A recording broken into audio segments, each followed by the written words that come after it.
Olá, boa noite para você. Começa mais uma edição do Entrevista Coletiva aqui na tela da Band Amazonas. Eu sou Flávia Moura e quem participa comigo nesta edição é a repórter e também apresentadora da casa, Isabela Bastos.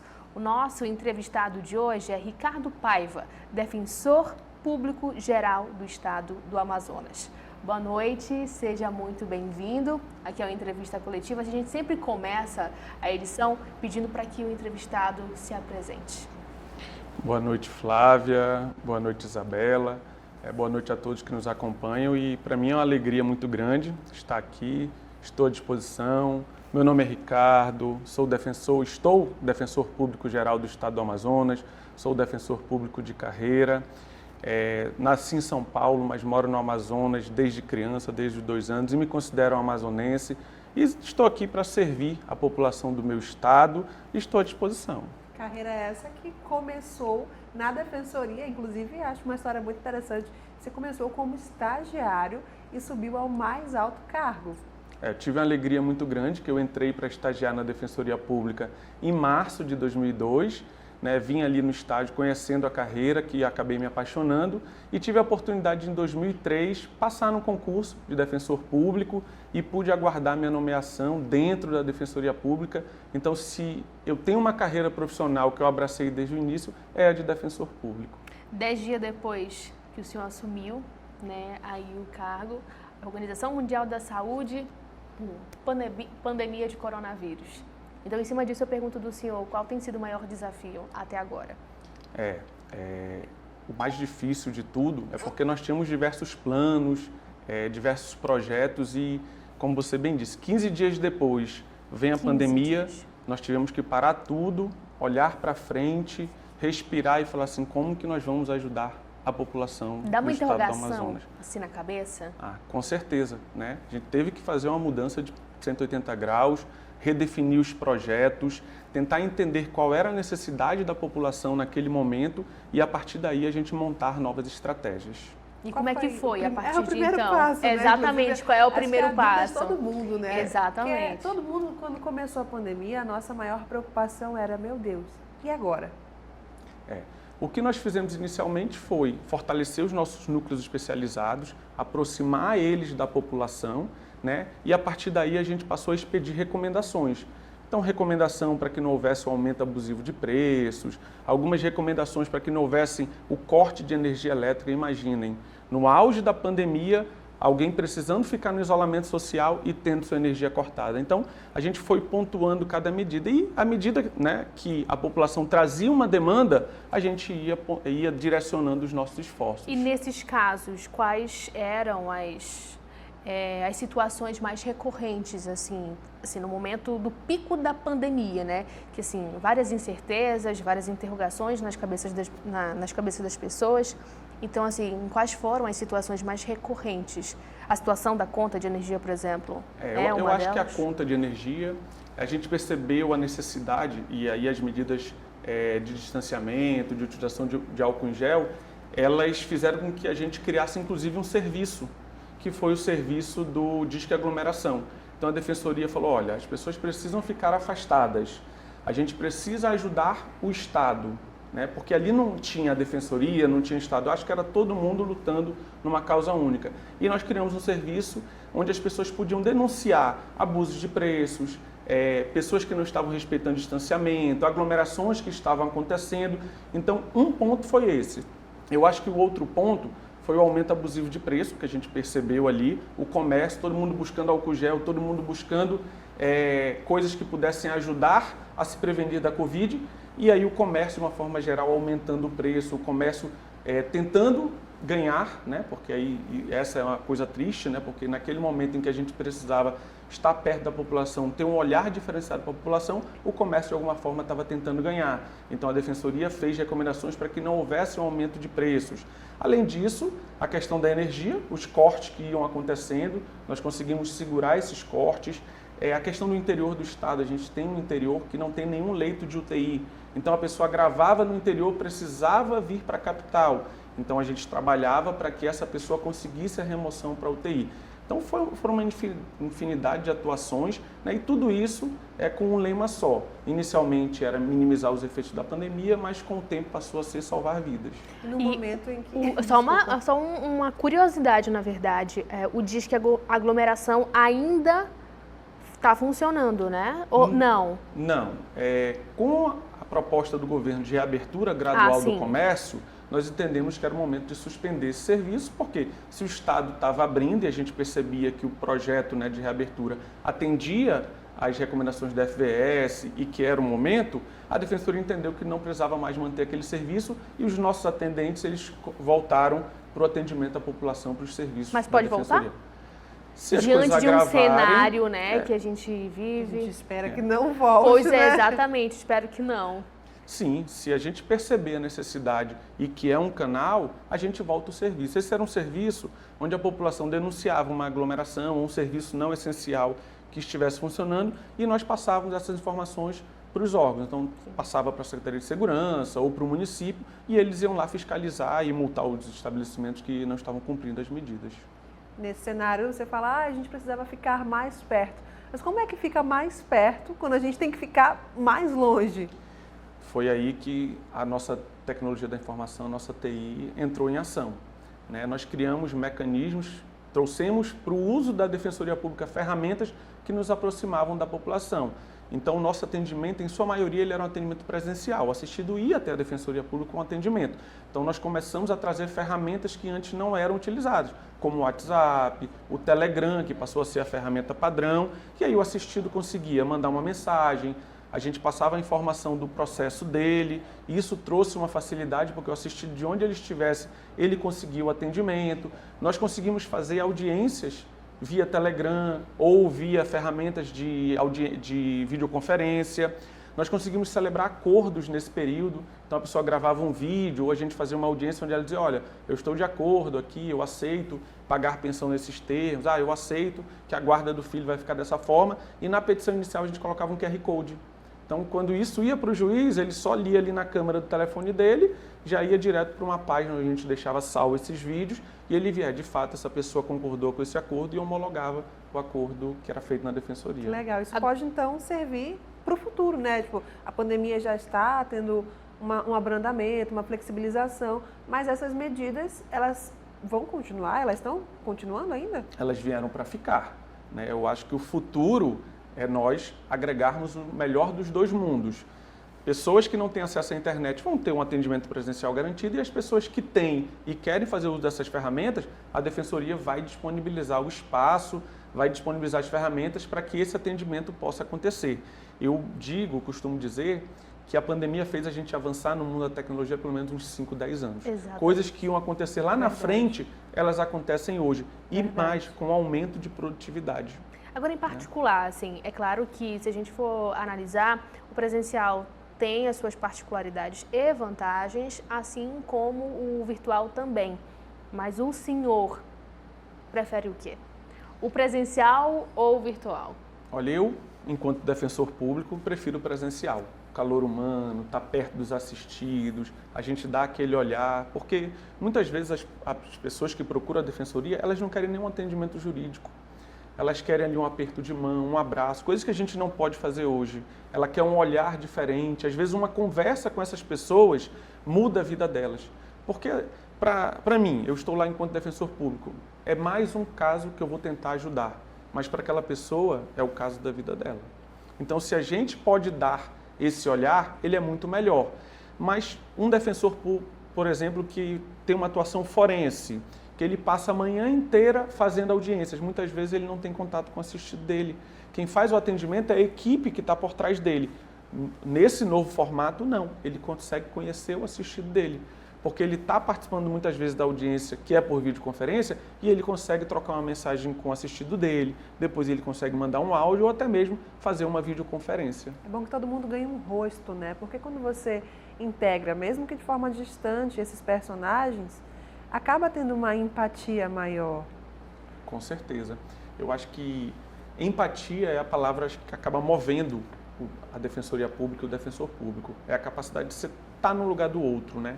E as pessoas que vão na Defensoria Pública, muitas vezes elas já foram em todos os lugares para tentar solucionar o problema delas e ninguém conseguiu dar uma solução.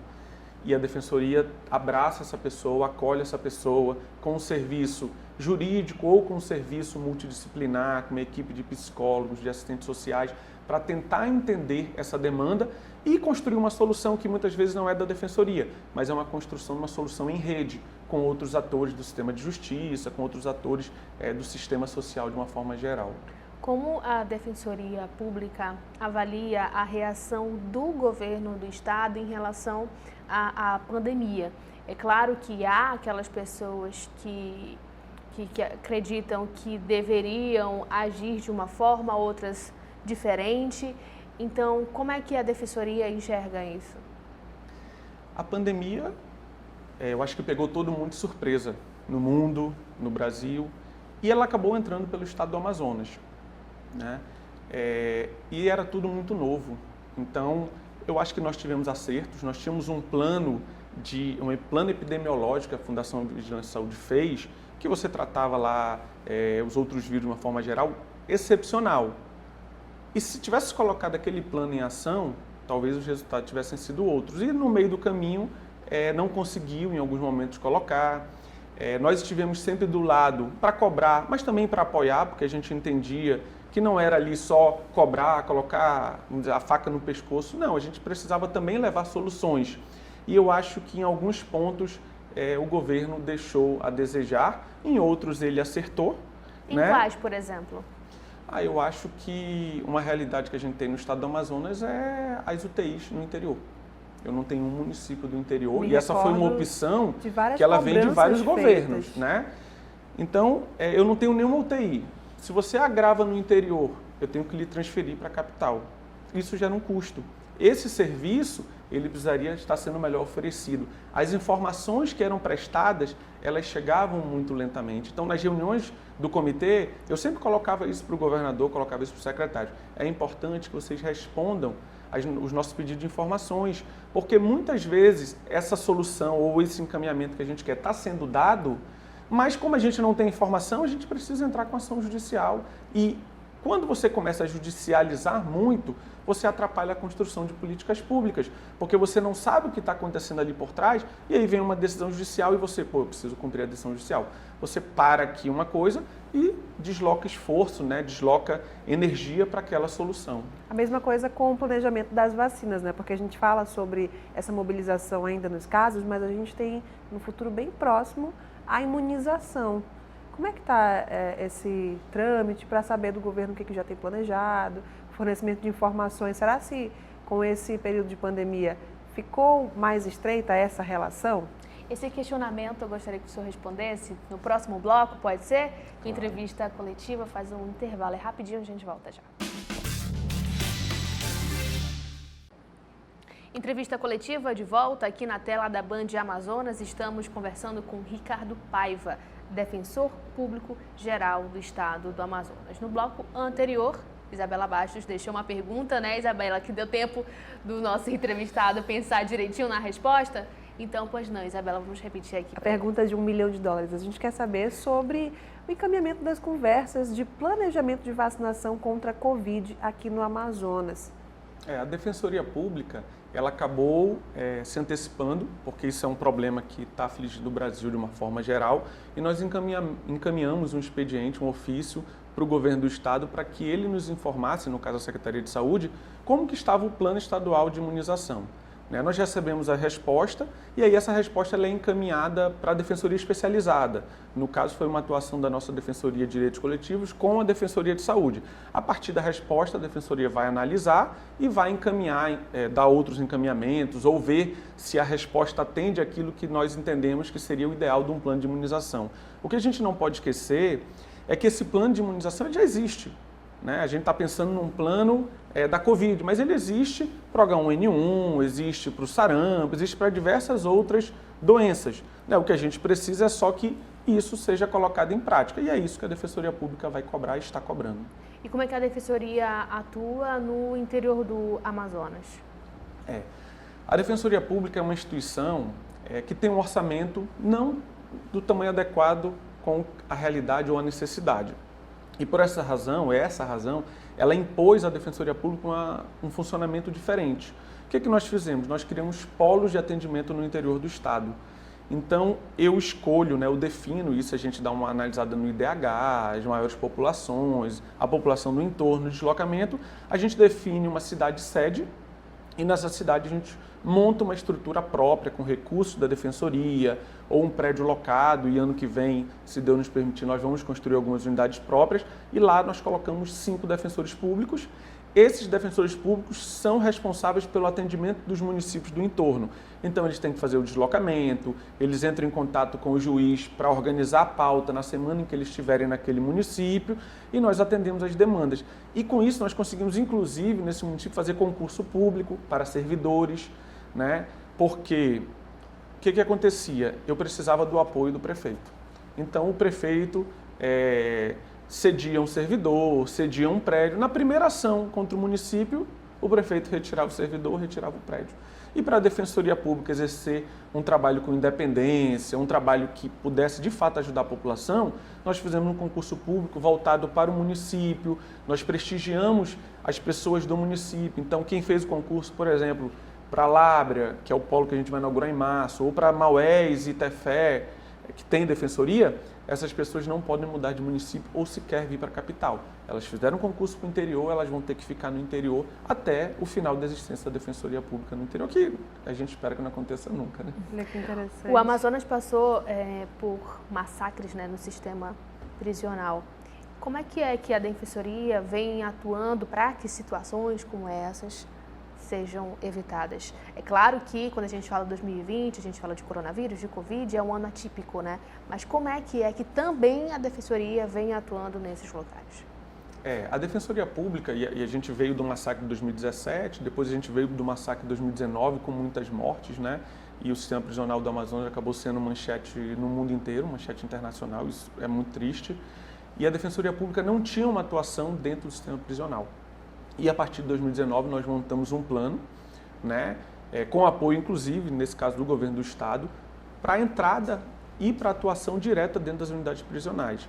E essa estrutura ela fazia com que cada unidade prisional da capital tivesse uma estrutura própria da Defensoria Pública, retirando aquele jurídico que antes era prestado pelas cogestoras, pelas empresas terceirizadas. A partir daí nós conseguimos e passamos a fazer um atendimento, para vocês terem uma ideia, de 2.600 pessoas por mês nas unidades prisionais. Significa dizer que um apenado lá, uma pessoa que está cumprindo a pena, uma vez a cada 2 meses ele tem o processo dele revisto. E isso trouxe uma pacificação para o sistema, a presença da Defensoria, esse atendimento, e isso dá uma tranquilizada no sistema. Lógico que junto com isso veio outras medidas, como por exemplo, a partir de agora sendo oferecido trabalho para os presos, a Defensoria Pública hoje fornece cursos, ou seja, de fato, hoje nós temos um caminho para a ressocialização dentro do sistema prisional da Defensoria, ou do Estado do Amazonas, e a Defensoria, na sua atuação, tem conseguido contribuir nisso e muito. E como é que a Defensoria enxerga, então, pessoas que pensam Defensoria é para defender bandido, Defensoria age em prol de meliantes, Defensoria... Existe muito essa mentalidade ainda, Claro. Infelizmente. Então, assim, como é que os senhores enxergam isso? A sua pergunta ela é excelente, porque ela me dá a oportunidade de sempre esclarecer a população o papel de um defensor público e o papel da Defensoria Pública. O mais importante de tudo é que a Defensoria ela defende pessoas. E a atuação na área criminal acaba sendo a menor das atuações da Defensoria Pública. Então, quando eu faço um atendimento, por exemplo, na área de família, e aí a gente garante ali para uma criança a pensão alimentícia, ou um casal que quer se separar, o seu divórcio, ou até mesmo, como a gente fez, o casamento coletivo indígena, então a gente já conseguiu fazer a união dessas pessoas. A atuação na área de saúde é uma outra atuação muito importante, porque ali eu tenho a possibilidade de garantir um medicamento, um procedimento de urgência que não estava sendo observado, a transferência, como eu disse, da capital, ou melhor, do interior para a capital, o atendimento na área do consumidor, que a gente garante quando cada um seja violado. São vários os leques e o alcance da atuação da Defensoria Pública. E é o que a gente sempre costuma dizer, a Defensoria ela não defende um criminoso, a Defensoria defende pessoas. A Defensoria gosta de gente, então para a gente é importante estar perto das pessoas. O papel do defensor público, enquanto agente de transformação social, ele impõe isso, ele impõe tentar mudar a realidade. Então, uma criança, por exemplo, que é vítima de violência, a Defensoria Pública está do lado dessa criança ou desse adolescente. Uma mulher, e nesse período da pandemia a gente teve isso, né, o aumento da violência doméstica. Então, uma mulher que é vítima de violência, ela também é assistida pela Defensoria Pública. Então, a Defensoria Pública, ela defende pessoas que não têm condições de pagar um advogado. O senhor tocou num ponto muito importante, que foi justamente esse aumento da violência contra a mulher. Foram registrados aumento no número de casos em todo o Brasil. Aqui no Amazonas também não foi diferente, a gente já tem inclusive essa parte bem cultural no interior do estado. Como é que a Defensoria atuou nesses casos? A Defensoria Pública, e isso eu posso dizer que é algo que nós conseguimos fortalecer nessa gestão, nós fortalecemos os núcleos. E um dos núcleos que tem, e esse a Defensoria criou, é o núcleo de defesa da mulher, vítima de violência, de uma forma geral. Esse núcleo, e por esse núcleo a gente desenvolve políticas. Então, nós estávamos, por exemplo, no início ali, um pouco antes da pandemia, com um projeto, uma exposição de mulheres que resolveram mostrar a cara e tinham sido vítimas de violência. E eu participei, cheguei a participar, tivemos um depoimento de uma que escreveu um livro, né? Foi maravilhoso. Foi muito bom. E ali, aquela exposição, ela retrata muito da violência, né? Porque a cada 15 minutos, uma mulher é vítima de violência, né? E isso é algo que é muito triste, a gente precisa mudar a realidade. Então, essa exposição, ela ficou na entrada da Defensoria Pública. Então, todo assistido que entrava, ele se deparava com isso. É um choque de realidade, é você mostrar que isso existe e que a gente precisa mudar. Nós criamos um programa chamado Papo por Elas, onde a nossa coordenadora do Núcleo das Mulheres, ela vai até as escolas e começa a conversar com os alunos, com crianças, com adolescentes, porque eles muitas vezes presenciam essa violência dentro de casa. E nós entendemos que através deles a gente pode mudar um pouco da realidade ou fazer com que aquela mulher que foi vítima denuncie, procure garantir os seus direitos. Então a Defensoria Pública vem trazendo medidas para coibir, mas também para orientar. Nós temos um outro projeto, só para concluir, que é Órfãos do Feminicídio.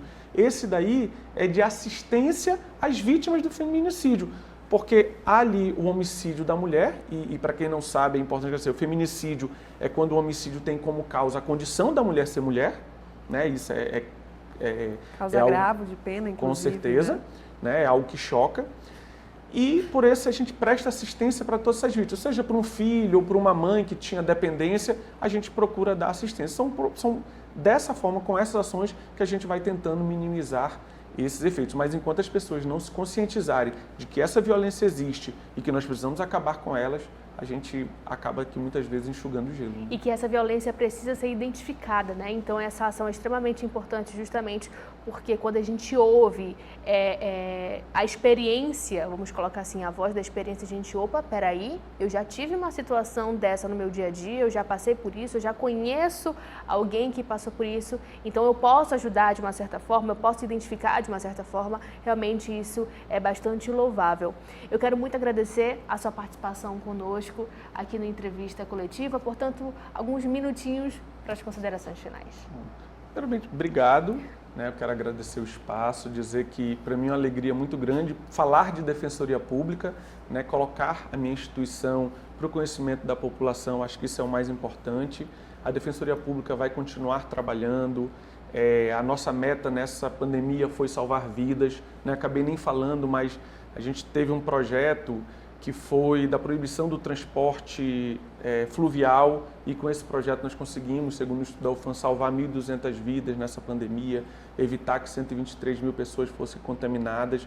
Então esse é o maior projeto da Defensoria, é estar perto das pessoas, é salvar vidas, e a nossa ideia é ampliar os nossos serviços. No ano que vem a gente vai estar em Manacapuru, se Deus nos permitir, ali pelo meio do ano, e em março a gente deve inaugurar a nossa unidade de Lábrea. Pronto, certinho, muito obrigada. Agora só dê de César o que é de César, o senhor falou assim, essa pergunta é muito boa, mas também agradeço a sua assessoria, que arrebentou também nos pontos passados pra gente, certinho? Verdade. Muito obrigada, viu? Obrigada também, Isabela Bastos, é sempre uma honra quando essa bancada aqui tá... Toda feminina bancada, exatamente, né? Muito obrigada mais uma vez, Isabela. E uma entrevista coletiva fica por aqui, a gente aguarda você na próxima edição.